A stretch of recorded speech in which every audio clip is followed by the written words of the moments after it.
जय हिंद। नमस्कार साथियों, कैसे हैं आप सभी लोग। उम्मीद करते हैं कि आप सभी लोग अच्छे होंगे और आप सभी लोग की जो तैयारी है बिल्कुल अच्छी तरीके से चल रही होगी।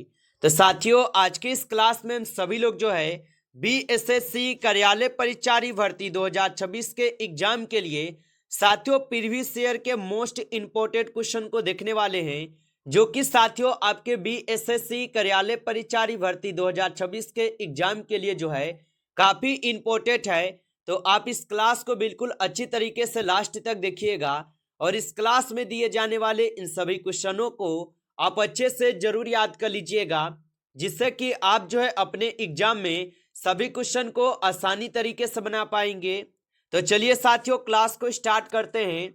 उनसे पहले यदि आप इस चैनल पे पहली बार जुड़े हैं तो आप जो है इस चैनल को सब्सक्राइब कर लीजिए और सब्सक्राइब करके आप ऑल नोटिफिकेशन को ऑल पे दबा के जुड़ जाइए, जिससे कि जब भी कोई नई क्लास हो सबसे पहले क्लास का नोटिफिकेशन जो है आपके पास पहुंच सके।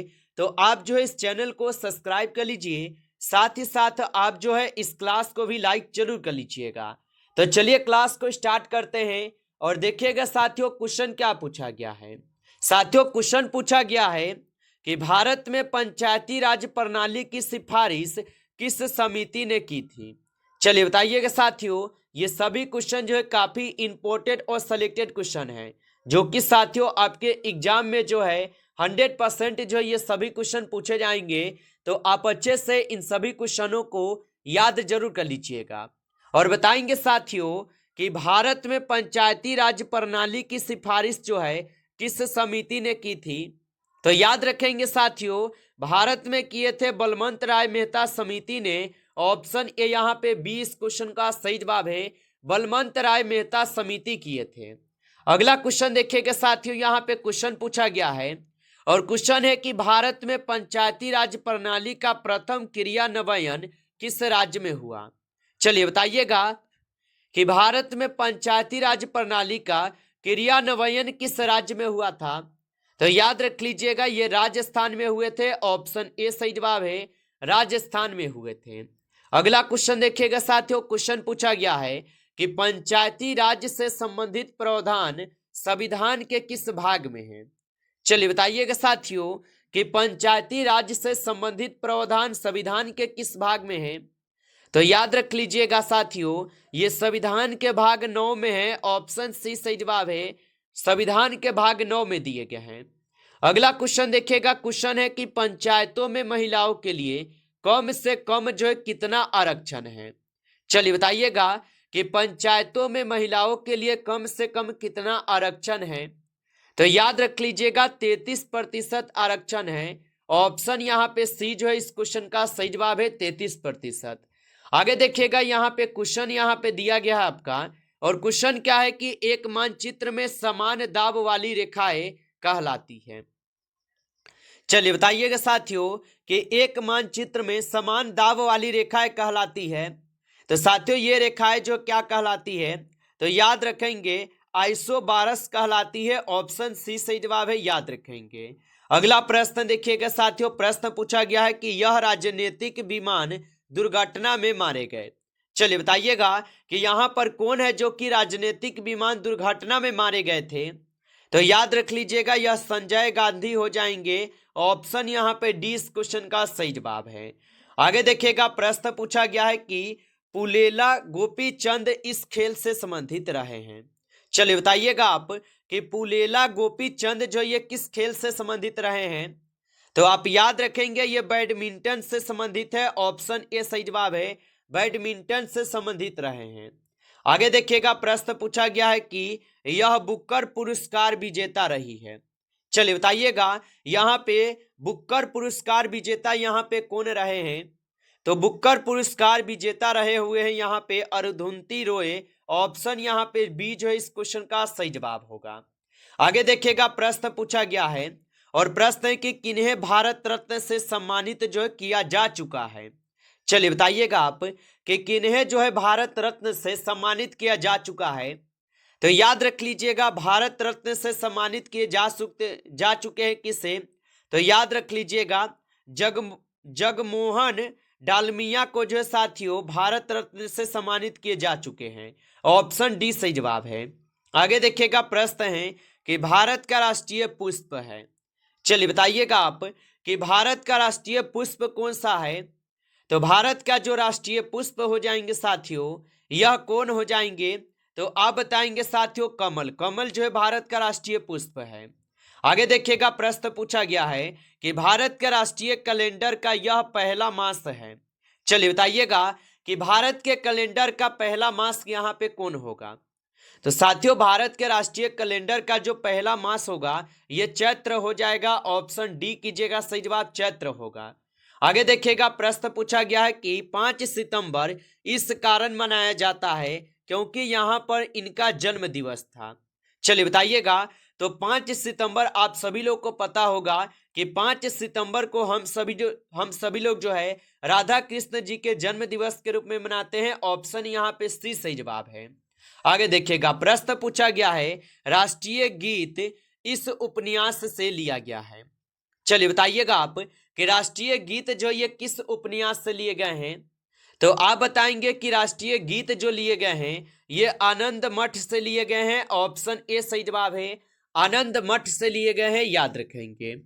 चलिए आगे देखिएगा प्रश्न यहाँ पे पूछा गया है कि यदि एक अवतल दर्पण में वस्तु एवं प्रतिबिंब दोनों वक्रता केंद्र पर है तो प्रतिबिंब है। चलिए बताइएगा आप, और आप अभी तक इस क्लास को लाइक नहीं किए हैं तो आप इस क्लास को एक बार लाइक कर लीजिएगा। नए जुड़े हैं आप इस चैनल पे तो आप इस चैनल को भी सब्सक्राइब करके ऑल नोटिफिकेशन को ऑल पे दबा के जुड़ जाइए, जिससे कि जब भी कोई नई क्लास हो सबसे पहले जो है क्लास का नोटिफिकेशन आपके पास पहुंच सके। तो आप इस चैनल को सब्सक्राइब जरूर कर लीजिएगा। और बताइएगा कि यदि एक अवतल दर्पण में वस्तु एवं प्रतिबिंब दोनों वक्रता केंद्र पर है तो प्रतिबिंब क्या होगा। तो याद रखेंगे साथियों प्रतिबिंब जो है वस्तु के समान आकार के हो जाएगा। ऑप्शन सी सही जवाब है, याद रखेंगे। अगला प्रश्न है कि मैकमोहन रेखा भारत तथा किस देश के बीच की सीमा रेखा है। चलिए बताइएगा, तो मैकमोहन रेखा आप सभी लोग को पता होगा कि मैकमोहन रेखा जो है ये भारत और चीन के बीच की सीमा रेखा है। ऑप्शन डी सही जवाब है, याद रखेंगे। आगे देखिएगा प्रश्न है कि सतपुरा पर्वत श्रृंखला ताप्ती तथा इस नदी के बीच स्थित है। चलिए बताइएगा कि सतपुरा पर्वत श्रृंखला तथा ताप्ती इस नदी के बीच स्थित है। तो साथियों ये नर्मदा नदी के बीच स्थित है। ऑप्शन ए को सही जवाब कीजिएगा, नर्मदा नदी के बीच स्थित है।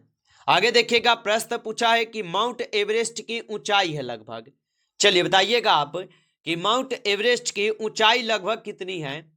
तो याद रख लीजिएगा माउंट एवरेस्ट की जो ऊंचाई है लगभग आपके 8,850 मीटर है। ऑप्शन यहाँ पे 20 क्वेश्चन का सही जवाब है। अगला प्रश्न दिया गया है और प्रश्न है कि वाक्यांश जस्ट डू इट किस कंपनी से संबंधित है। चलिए बताइएगा कि वाक्यांश जस्ट डू इट कंपनी किससे संबंधित हो जाएगा। तो ये आपके नाइक से संबंधित है। ऑप्शन डी सही जवाब है, नाइक से संबंधित है। आगे देखिए प्रश्न पूछा है कि एन साइड दर्ग निवारकों की एक श्रृंखला है, यहाँ पे किसके लिए आता है। चलिए बताइएगा, तो एन साइड दर्द निवारकों की एक श्रृंखला में ये किसके लिए आता है।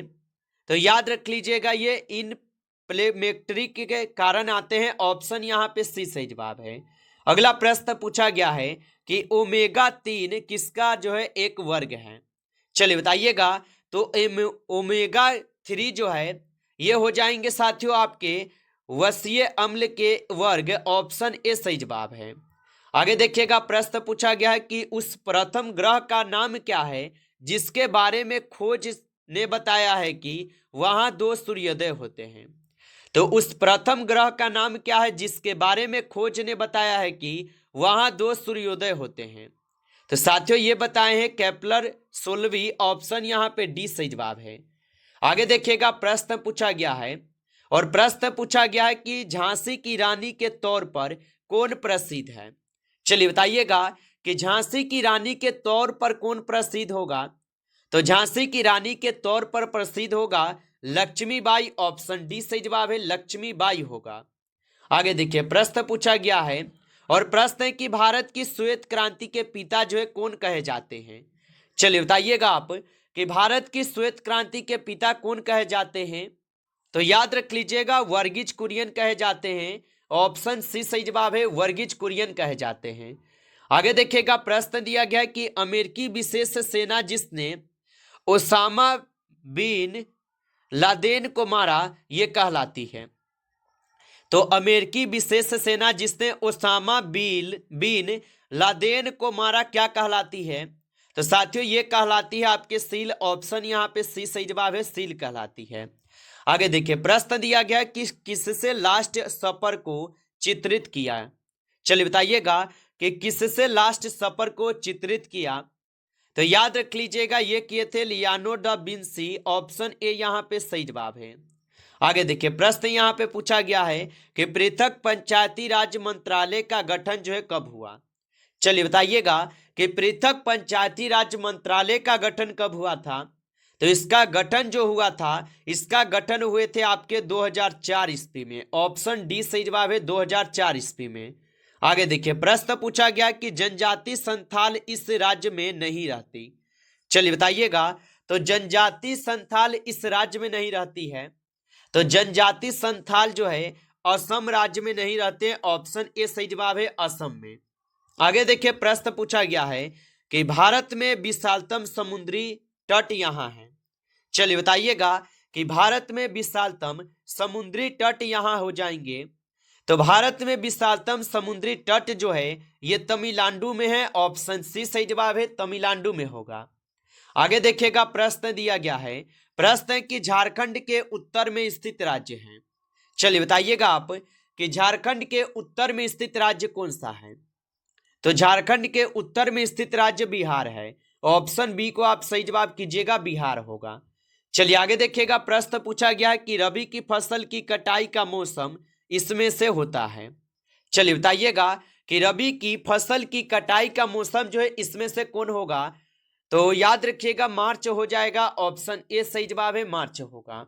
आगे देखिएगा प्रश्न दिया गया है कि झारखंड में स्थित इस्पात संयंत्र है। चलिए बताइएगा यहाँ पे क्या होगा आंसर। तो झारखंड में स्थित इस्पात संयंत्र कौन सा है।